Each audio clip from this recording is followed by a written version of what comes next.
नमस्कार दोस्तों। कभी कभी यूं ही बेवजह किसी बात को लेकर हमारे मन में फिजूल तरह तरह के सवाल उठने लगते हैं। अगर कभी कोई हमें कुछ बात कह देता है तो वो बात हमारे मन में बार बार घूमते रहती हैं और उस बात को लेकर हम अक्सर बहुत तनाव में आ जाते हैं और इस वजह से हमारी सेहत पर इसका बहुत बुरा असर पड़ता है।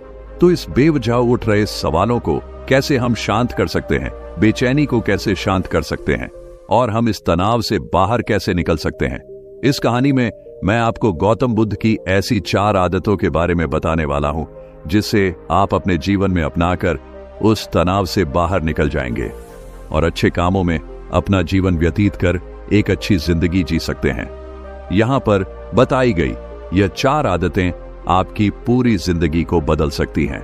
अगर आप इन 4 आदतों को अपने जीवन में अपना लेते हैं तो फिर आप अपने जीवन को एक खुशहाल जिंदगी में बदल देंगे और फिर आपका मन कभी भी बेचैन नहीं होगा, ना ही उदास रहेगी और ना ही बेफिजूल के कामों में व्यस्त रहेगा। तो आइए इस कहानी को शुरू करते हैं। एक बार एक बौद्ध भिक्षु किसी पेड़ के नीचे ध्यान कर रहा था। तभी एक राजकुमार उस भिक्षु के पास आता है और उनसे कहता है, हे महोदय, आप हमेशा कहते रहते हैं कि ध्यान करो, ध्यान करो, लेकिन मेरे लिए ध्यान करना तो दूर की बात है। मैं कुछ समय के लिए अपनी आंखें बंद करके शांति से भी नहीं बैठ पाता हूं। मेरा मन इतना बेचैन है कि यह हर समय कुछ ना कुछ सोचता रहता है। मैं जब भी ध्यान करने बैठता हूं तो मेरे अंदर विचारों का तूफान आने लगता है, लोगों के बारे में सोचकर, अपने जीवन की बीती घटनाओं के बारे में और अपने भविष्य के बारे में, और ऐसी ही न जाने कितने सारे अजीबोगरीब विचार लगातार मेरे मन में आते रहते हैं। मैं इन्हें रोकने की बहुत कोशिश करता हूं, लेकिन जब मैं इन्हें रोकने के लिए ध्यान करने की कोशिश करता हूं तो मेरा मन अशांत होने लगता है और फालतू की बातें मन में उठने लगते हैं, तो मैं ध्यान को तोड़कर बैठ जाता हूं। इतनी बातें कहने के बाद वह उस बौद्ध भिक्षु की ओर देखता है और कहता है, महोदय, कृपा करके आप मेरी इस समस्या का कोई समाधान बताएं। यह सुनकर भिक्षु ने कहा, मैं क्या समाधान बता सकता हूं? सोचो, तुम्हारा ही मन है, लेकिन यह तुम्हें कुछ देर तक आंख बंद करके बैठने भी नहीं देता है। तुमने अपने इस मन को कितना आजाद कर रखा है। राजकुमार ने कहा, महोदय, मैंने बहुत सोचा, लेकिन मुझे अपनी इस समस्या का कोई समाधान समझ नहीं आया, इसलिए मैं आपकी शरण में आया हूं। अब आप ही कोई रास्ता दिखाइए। भिक्षु ने कुछ देर तक राजकुमार के चेहरे की तरफ बड़े ध्यान से देखा और फिर कहा, ठीक है, मैं तुम्हें अपने स्वामी गौतम बुद्ध की बताई गई 4 आदत के बारे में बताऊंगा। अगर तुम ये 4 आदतें छोड़ दोगे तो फिर तुम्हारा मन लगने लगेगा और तुम्हें कभी भी बेचैनी नहीं होगी। राजकुमार पूरे ध्यान लगाकर उस बौद्ध भिक्षु की बातें सुनने लगा। भिक्षु ने कहा, पहली आदत यह है कि दूसरों के मन को पढ़ना छोड़ दो। तुम और तुम्हारे जैसे ज्यादातर लोग यही गलती करते हैं कि वो दूसरों के मन की बातों को पढ़ने का प्रयास करते हैं, जैसे कि अच्छा, सामने वाला मेरे बारे में ऐसा सोच रहा है, और यही एक आदत तुम्हें सबसे ज्यादा बेचैन और परेशान करती है। ज्यादातर समय पर लोग दूसरों के मन की बातों को गलत और नकारात्मक तरीके से ही पढ़ते हैं। जैसे कि लोग अक्सर सोचते हैं कि दूसरे लोग उनकी तरक्की से जलते हैं, उसे नीचा दिखाना चाहते हैं, उसे पसंद नहीं करते, उसकी मदद नहीं करना चाहते, और ऐसी ही ना जाने कितनी सारी नकारात्मक बातें ये लोग दूसरों के प्रति अपने अंदर बैठा लेते हैं। फिर उनके बारे में ही सोचते रहते हैं, उनसे बदला लेने के तरीके सोचते रहते हैं, उन्हें नीचा दिखाने के मौके ढूंढते रहते हैं, और दूसरों के प्रति यही नकारात्मक सोच इन्हें दुखी करती है और फिर ये लोग बेचैनी महसूस करते हैं। इसलिए दूसरे लोग क्या सोच रहे हैं इसका अनुमान लगाना बंद करो। दूसरे लोगों के मन के विचारों को पढ़ने की कोशिश करना बंद करो। अगर पढ़ना ही है तो खुद के विचारों को पढ़ना शुरू करो कि तुम्हारे अंदर क्या चल रहा है।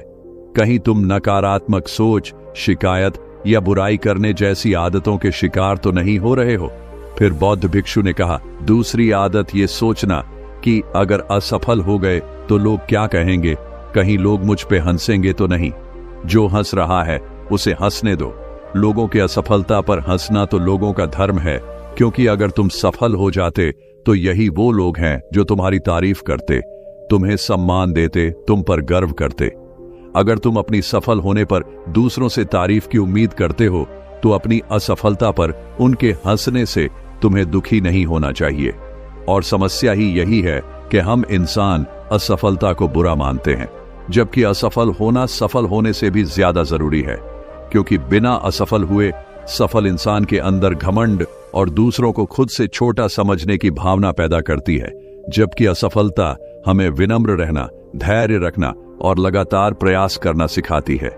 इसलिए असफलता को बुरा मत समझो, और अगर तुम्हारे काम में असफल होने की संभावना नहीं है तो इसका अर्थ है कि तुमने अपना लक्ष्य अपनी क्षमताओं से छोटा बनाया है।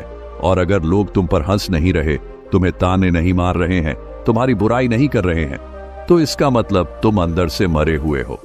तुम अपने मानसिक सीमाओं से बाहर जाकर कुछ नया करने का प्रयास नहीं कर रहे हो, क्योंकि असफल भी वही होता है जो कुछ नया करने का प्रयास करता है। और एक बात हमेशा याद रखना, अगर तुम्हारे अंदर असफल होने का साहस नहीं है तो तुम कभी भी कोई भी बड़ा लक्ष्य हासिल नहीं कर पाओगे जो तुम करना चाहते हो। इसलिए असफल होने और लोगों के हंसने से डरना बंद कर दो। बौद्ध भिक्षु ने आगे कहा कि तीसरी आदत यह है कि बेवजह समय को बर्बाद करना छोड़ दो। लोगों को लगता है कि वो समय को काट रहे हैं, लेकिन असल में समय हर बार उन्हें काट रहा है। लोगों के द्वारा समय को व्यर्थ के कामों में बर्बाद करने का केवल एक ही कारण है, और वह यह है कि उन्हें लगता है कि उनके पास बहुत समय है, जबकि सच्चाई यह नहीं है, क्योंकि उनसे पहले वाले लोगों को भी यही लगता था कि उनके पास बहुत समय है, लेकिन उन्हें पता नहीं चल पाया कि कब समय बीत गया और उनका बुलावा आ गया, और जब तक उन्हें अपनी गलती का एहसास हुआ तब तक समय उनके हाथ से निकल चुका था। बस पश्चाताप रह गया था कि सारा जीवन व्यर्थ के कामों में बर्बाद कर दिया, और फिर इस दुनिया से बिना खुद को जाने, बिना इस जीवन की सच्चाई को समझे वो चले गए। इसलिए जब तक यह जीवन है, इसे अच्छे कामों में लगाओ, खुद को जानने में, दूसरों की मदद करने में, लोगों को सही राह दिखाने में, मानवता के कल्याण में। और दूसरी बात, समय को बर्बाद करने से आज तक किसी को खुशी नहीं मिली है। हालांकि समय काटने से तुम्हें क्षण भर की खुशी तो महसूस हो सकती है, लेकिन जब तुम्हें होश आता है और तुम देखते हो कि कितना सारा समय बर्बाद किया जा चुका है, तब तुम्हें खुद पर क्रोध आता है और तुम पश्चाताप के भाव से भर जाते हो। और फिर यही पश्चाताप का भाव तुम्हारे अंदर तनाव पैदा करता है और तुम बेचैन हो जाते हो और लगातार अपनी उस गलती के बारे में सोचते रहते हो। फिर तुम्हारा किसी भी काम में मन नहीं लगता और तुम उदास रहने लगते हो, और यह चक्र लगातार चलता रहता है, जिसकी शुरुआत हुई थी समय को काटने से। इसलिए समय को काटना बंद करो और वो करना शुरू करो जो जरूरी है। बौद्ध भिक्षु ने आगे कहा, चौथी आदत ये सोचना छोड़ दो कि मुझसे बड़े बड़े लोग नहीं कर पाए तो मैं कैसे कर पाऊंगा। असल में दूसरों से खुद की किसी भी चीज में तुलना करना ही व्यर्थ है, और यह तुलना करना ही हमें हानि पहुंचती है। सबकी परिस्थितियां अलग अलग होती हैं, सबकी सोच अलग है। और क्या हुआ, अगर दूसरे नहीं कर पाए तो हो सकता है कि तुम ही कर जाओ, क्योंकि अक्सर वही लोग इतिहास रचते हैं जिनसे ज्यादा उम्मीद नहीं होती। और फिर हो सकता है कि जिसे तुम बड़ा समझ रहे थे, जिसके लिए तुम सोच रहे थे कि उसने बहुत मेहनत की है, बहुत प्रयास किया है, उसने कभी उतना प्रयास किया ही ना हो, केवल मेहनत करने का दिखावा किया हो। क्योंकि ज्यादातर लोग कभी उतनी मेहनत करते ही नहीं है जितनी उन्हें अपने लक्ष्य प्राप्ति के लिए करनी चाहिए, और दूसरे लोगों के सामने यह दिखाने का प्रयास करते रहते हैं कि मैंने तो बहुत मेहनत की थी, लेकिन मेरी किस्मत ही खराब थी। और यही वो लोग हैं जो दूसरों को बातों ही बातों में कहते रहते हैं कि जब इतनी मेहनत करने के बाद मैं सफल नहीं हो पाया तो तुम कैसे हो पाओगे। लेकिन अंदर ही अंदर यह इस बात को जानते हैं कि उन्होंने कभी उतनी कोशिश नहीं की थी जितनी उन्हें करनी चाहिए थी। ये बस दूसरों की नजरों में अपनी इज्जत बचाने के लिए, और इस डर से कि कहीं दूसरा व्यक्ति इनसे आगे ना निकल जाए, ये अपने अधूरे प्रयास से घबराते रहते हैं और दूसरों को डराते रहते हैं कि जब मैं नहीं कर पाया तो तुम कैसे कर पाओगे। इसलिए किसी दूसरे असफल व्यक्ति को देखकर यह सोचना छोड़ दो कि तुम भी कहीं असफल हो जाओगे। तुम बस अपना सर्वश्रेष्ठ प्रयास करो और बाकी सब समय पर छोड़ दो। भिक्षु ने आगे कहा, अगर तुमने ये 4 आदतें छोड़ दी तो तुम्हारा मन एकदम शांत हो जाएगा और फिर तुम जहां चाहो वहां अपना मन लगा सकते हो। इतना कहकर वह भिक्षु शांत हो गए और राजकुमार को भी अब समझ आ चुका था कि उसे क्या करना है। उसने मन ही मन उन 4 आदतों को छोड़ने का निश्चय किया। उसने उस बौद्ध भिक्षु को धन्यवाद किया और वहां से चला गया। दोस्तों, हमें यह नहीं सोचना चाहिए कि लोग मेरे बारे में क्या सोच रहे हैं। अगर मैं कोई काम करता हूं तो लोग मेरे उस काम को लेकर हंसेंगे। इसके अलावा हमें अपना फालतू समय बर्बाद नहीं करना चाहिए। इसके अलावा हमें कभी भी यह नहीं सोचना चाहिए कि अगर किसी व्यक्ति से कोई काम नहीं हो पाया है तो मैं उसे नहीं कर पाऊंगा।